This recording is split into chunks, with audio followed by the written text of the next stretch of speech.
This episode of the Math Together Show is brought to you by Exemplars, rich and engaging K-12 math tasks. Welcome to the Math Together Show. We are so happy that you're here. I'm Heidi Subnani, and thank you so much for joining us. Awesome. We are going to be discussing this question today: how can we make math more playful and accessible for families? And we are so glad that you joined us. This is our final show of the season, and so we feel that this is a great topic to end on, and we appreciate you being here. We would love if you could say hello, let us know where you're watching from, hit like, put questions in the comments if you would like.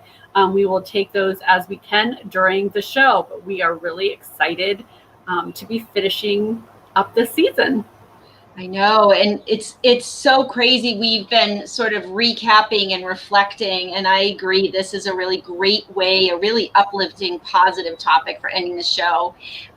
Sadly, we don't have Molly with us, so tis the season of all things for those with high school kids and seniors, and she had family commitments, so she is with us in spirit and not able to be here on this final episode, but we're glad you're here. So definitely let us know if you want to continue to hear from us and have support with us. You can hop on a mailing list really easily. You just text. You can do it right now. You text Looney to 22828. And that'll get you on the mailing list. You can also go to the website where there are free resources and all kinds of ways in which we work with teachers. We basically help districts improve math instruction, and we'd love to help you if that's something you're interested in. We have a summer institute. We're super excited. June is actually full with about 70 educators. And so we're currently bringing teachers into our August session. And so if you would like to have some conversation and support around starting out next year positively and proactively, we'd love for you to join us. So you can check all that out on the website. So I am really excited to be able to introduce our guest for today, Thy Dinh, and I'm going to read her bio here in just a second. Ty's family immigrated from Vietnam in 1975 near the end of the war. They settled in Kansas before moving to Texas and then California. Ty has been educated in the United States, and she comes from a long line of educators. Both of her grandfathers were teachers, one in Vietnamese history and the other in French language. She is married with 3 children and has been teaching at the elementary level for 23 years before becoming her district's math teacher on special assignment. She's really excited to have this chance to dive deeper into best practices for teaching math. So we're really excited that she's here. Hi. Hi. Hello. Hi. So excited to be with you. We are thrilled to have you. Absolutely. We are thrilled, and you exude such positivity and joy that we are just thrilled for you to be able to share more with us and with our audience. So we like to start out getting to know you a little bit, and this question can be interpreted however you want to take it. What is your why in how you landed where you are today, and why you do what you do? Well, my journey has been really interesting. If I went back in time and my 4th grade self would see me now, I think she would be totally surprised at where I am, because I had always thought of myself as a language arts person. Like, I love to read, I love to write. I worked on on school newspapers in high school and in college, and I was like, you know what? I'm going to be a journalist. I'm going to write, because I love, it's a strength I have, and I just want to tell people stories. So to be a math TOSA right now is like, I flipped. Like, what happened? I still love to read. I still love to write. But there's I've realized that math person that I didn't think existed in me has been there the whole time. Wow. And that's what I want everybody to feel like. You know, you are a math person. It's in you. And it took a long time for me to see that identity, because I am the fifth child out of 9. So I'm right smack in the middle. And I have 3 older brothers, 3 younger brothers. I have an older sister, a younger sister. I am that middle child. Like, you could not get more middle than that. Right. But Right. but my older siblings were really good at math. And I didn't see how they were so good at it. And part of it was me going the language route was a part of a way to distinguish myself, you know, but also because math seemed such a mystery. You know, I had to work really hard at it. I didn't see them working hard at it. And I know they did, but it's just like, oh, they worked hard and then it fell in place. And I worked hard and it was like still this mystery, you know? And so it wasn't until college when I decided to take a math course. I'm like, I'm going to take a math course now, because I quit calculus in high school because I'm like, I'm not doing this. Why am I taking this class? I don't need to take this class. And I took a math class in college and I did really well. And I realized why. Because, you know, I learned things a different way. And then when I knew I wanted to go into education. My the math methods teacher, it's kind of a shame in elementary, you only have one math methods class. Like, Right. Really? Why? Right. But this person was really turned me on to math and literature. You know, I saw the connection, and I saw that we don't all learn math the same way, and we need to embrace not only the different ways people do math, but that there are structures in math that exclude people, you know, and that make you feel like, oh, I'm not the fastest, so I can't be good at math. You know, and that the steps that you give me, they don't make sense to me. And if that's the case, it's not me, it's the process. And it took a long time to figure that out. And also, you know, math to me, I started to really equate it with learning science. You know, when we do a science experiment, do we tell the kids what's going to happen? When we do, nobody wants to do it, right? Right. But when it's discovery, then it was like, oh, well, what if we did this? I don't know. What do you think will happen? Well, what if we try this? Oh, so this is connected to this. And it was about people asking questions and me finding the answer. Instead of you ask a question and I answer because I think that's the answer you want to hear. So once that unlocked in me, it was like, okay, floodgates. And math became really what I loved teaching more, because I knew how kids struggle with it when they're not good at it. And it was actually harder for me to teach reading, something that I'm naturally good at, because it was hard for me to see what obstacles kids had in their way, because I didn't have them. And so I'd have to empathize in a different way. But so my why is, you know, we are all math people. I love it. And we'll get there. We don't get there the same way or at the same time. But like that math trauma, I've seen parents, you know, just deal with that, and it stays with them. I mean, in what other sense would we say, oh, I'm not good at math, and then we say it's okay? Like when you say, oh, I'm not good at reading, do we say it's okay? No, we say you can do it, and here's how, and I'm going to help you. Right. But for some reason we say it's okay in math, and we're not dealing with we're cutting people off from the joy and the creativity that they could be experiencing it.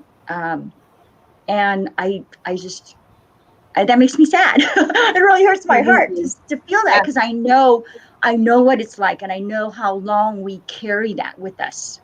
Yes. I don't want my students to carry it, and I don't want parents to feel that way too, because they're working with their kids in math, and we want them to feel that same joy. Absolutely. Yeah. I think a lot of what you're saying resonates with both of us. So both Heidi and I began in English. But many of the guests have had a similar story of I was something else and then I landed in math. My favorite thing that you said was the math person has been there the whole time. Yeah. That is such a beautiful thing to say. And the fact that you can relate your personal experience of that, I am sure, to the teachers that you support, who in turn are supporting students, it's probably real powerful because it's authentic. So thank you for sharing that. It took a long time to get there. Yes. But once I was there, like I said, that floodgates opened, and everything was like, oh, I've been depriving myself of this world, and now I can't unsee things. It's just like when you first learn to read, the whole world opens up for you. And so I got this whole other world that was behind this locked door. And for whatever reason, I mean, I know sometimes I locked the key and I didn't want to go in, but to be able to go down that path and to feel like, oh, I'm here, and look at all of these things that I can experience now. Yeah. Well, that's such a gift that we can give as educators too, right? So we have this, if we have that mindset and we have that belief about each of our students, that's a gift that we can give them earlier on than those of us who may have discovered it in early or later adulthood. And so they have that option for that joyful experience with math at a much younger age. Yeah. Yeah. So let's jump into our key question, which will land us at how, we got to know you and your work and the impact that you're having. So the question we want to talk about connects to your why really nicely. How can we, and anyone listening out here today, how can we make more playful, math more playful and accessible for families?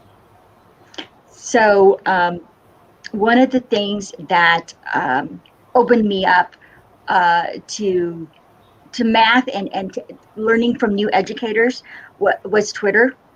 And I loved like that the network of people who are so ready to learn and so eager to share what we know. So on Twitter, right around the pandemic, I started to see this little hashtag math walk. And I was like, what's that? And it was people drawing on sidewalk, math problems. Or it was the idea of, okay, let's draw triangles on our sidewalk or the driveway, and let's count all the triangles we made. And oh, well, gee, did you notice that these two triangles also make another shape? And it was like, and so how many shapes are there? And it was just that idea of, let's bring math to people, because we were walking around. That was one of the few things we could do. Remember, we could walk around and take walks. I started to see, people, and I started to look on the ground differently and say, hey, that is a great spot. Like, everybody walks here. I live near a school. It's not the school that I taught at, but I live near a school, and there's a big park area, and I always loved seeing kids do chalk art But math is an art too. Why not have something on the ground that will catch people's attention? So my friend Tracy Jackson, she started doing that. And then I said, oh gosh, I need to do this, because I noticed, it's nice to walk around, but early in the pandemic, like when you see somebody walking, you would walk on the other side of the street, right? Like you kind of wave, but you didn't interact with them.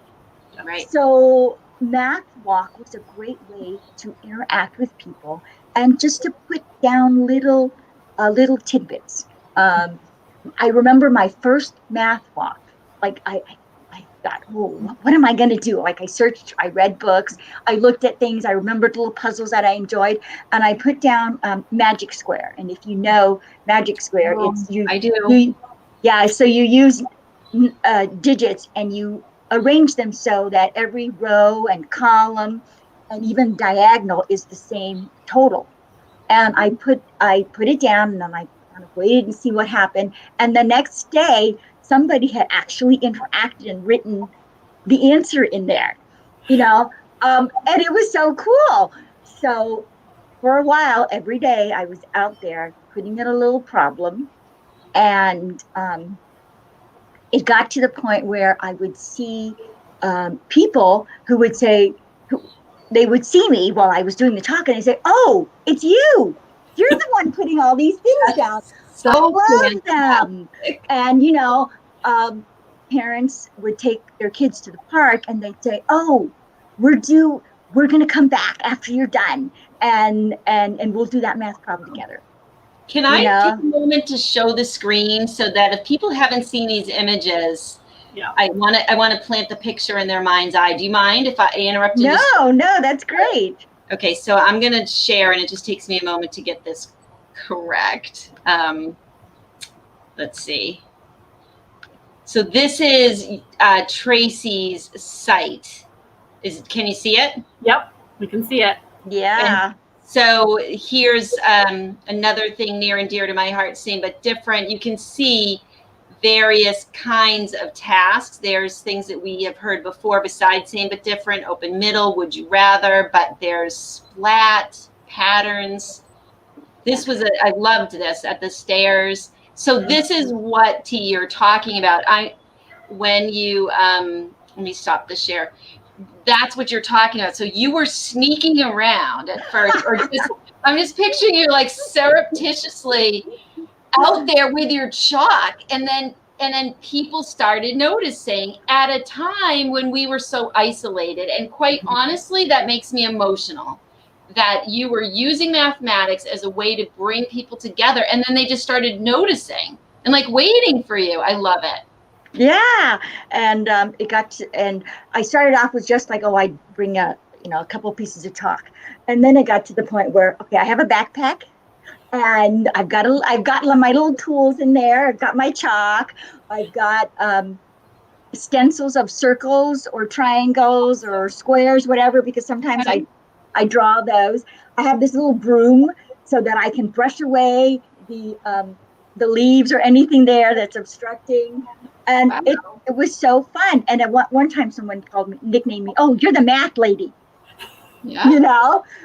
They're walking by with their dog, or they're on their bicycles, like, "Oh, it's the math lady," Or it was so fun to see. There was even one woman who said, "Oh, you're on my neighborhood Facebook. Like I want everybody to see this." Other people said, "Oh, I take a picture and show my daughter who's living somewhere else." And we talk about it. And wow. It really, I had no idea that people would connect with the math or even with each other in this way. And on Twitter, there was someone who would do the math and then tweet and say, "Is this the right answer?" Yeah. And I was always gratified that they had done it, but I think I was more interested in the fact that it was something that they felt was worth doing. Like, whether you get the right answer or not, it's the process, it's the thinking, it's the curiosity, it's the fact that this was something that captured your interest enough that you wanted to follow through. I just remember that every time I walk by a park there, or anything, if there's something on the ground, like remember when we used to do hopscotch? Yes. Like, and would draw and do stuff like that, was an invitation to jump, right? And then math walks to me is an invitation to think and to wonder and to be curious, and maybe it doesn't do much except make you smile, but that's enough, or maybe it makes you go, oh, I like that puzzle. I wonder what it is, and to do it is another step, or to have a conversation with someone. Yeah. That's wonderful. I can tell you that this has played out at my dining room table with my husband and I. So I was like, look at this wonderful thing that I found on Twitter. And I was like, what do you think the answer is? And then next thing you know, we're like on napkins solving the puzzle that you had tweeted out, and entered that zone of losing track of time, like reading a good book, just sitting there in the math zone. And then it gave my husband and I, with our new empty nest, a nice connection and conversation. So I've been invited by you without you even knowing. So it has traveled from the sidewalk in your neighborhood to a bigger realm than you probably realize. Yes, yeah. We, Tracy and I, we had somebody from France retweet and say, "Hey, can I do this? Can I use this?" Yes. Like, absolutely. It doesn't belong to us, most of the problems on there I didn't create. A couple of them are things that I've been wondering about, but a lot of them are again due to other people I've seen on Twitter, things I've read, and it just is a way for me to share. And I'm so happy that it gives people something to smile about, something to think about, because that was just the intention of having a conversation in talk with a complete and total stranger at a time when we were, still living in anxiety and still not sure how long this was going to last. So I think it's, the website that you have created as well, and it allows people who may not consider themselves or as comfortable as finding, or maybe they don't have access, even if you were to recreate one of these outside your house, you don't have to, they're all there that you can search and just recreate it, and put in your own community as a way to engage your neighbors and family members in the mathematics. And I think it's just such an exciting way to do that. Yeah. I mean, we as parents or as teachers, we know to read with young children because it really creates that love of literacy, but why not math with them too? And Math Walk is a way to do that. Just very low key, very casual, way to talk about something that's not so, okay, this is school math, like that creates anxiety and makes people go, oh no, I don't want to do math. But do you want to do a puzzle? Yeah. I loved word puzzles as a child, and I'm getting that same joy now from these math puzzles. It's that I want to find the answer. And even though it's hard, I want to keep going, because you basically hit a pleasure point in my brain that says, I'm going to do this. And if I find the answer, great. But I'm going to go on the journey, see where it takes me, and just enjoy the ride. That's awesome. So let's talk about how people can grab a hold of your train. Yeah. Where can they learn more from you? Well, follow me on Twitter. My Twitter handle is @DinClass. And that the website that you mentioned, the Google site, has a lot of the pictures of math walks that we've done in the past. And if you are on Twitter, follow some of those people that we got our sources from. Oh gosh, so many people, but which one doesn't belong? Steve Wyburny, oh my gosh, I love everything he does. It's so visual, and it's so much about what do you notice? What do you wonder? Yes. And not anything you say is valid because it's what you think. There isn't any one right answer. There isn't any one path. It's all about seeing things around you in a different way. Yeah, I agree. Awesome. So we would love to give you the opportunity to leave us with the last word. Well, I'm a big Disney fan, and one of my favorite movies is Ratatouille. The chef in there says anyone can cook, right? Yep. And cooking is more than just following a recipe. It's also about being creative, about taking risks and trying new ingredients and putting things together that people wouldn't have known. And anyone can math. There might be a recipe, but who says you have to follow that procedure? Who says you have to do that algorithm?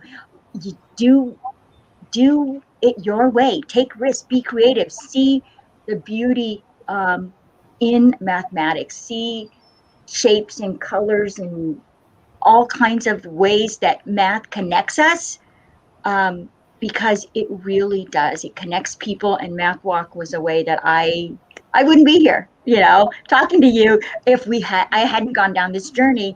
And I'm so excited to see where it takes people, and if it sparks something in you,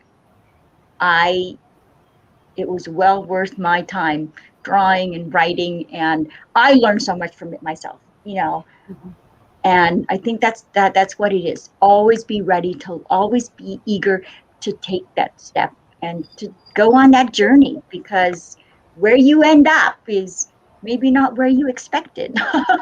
Again, my fourth grade self looking at me now would say, who are you and how did you get here? Right. So be a Ratatouille in mathematics. Yes. Anyone can math. Anyone can math. So I kind of feel like I want to have a call to action. T, you inspired me a lot.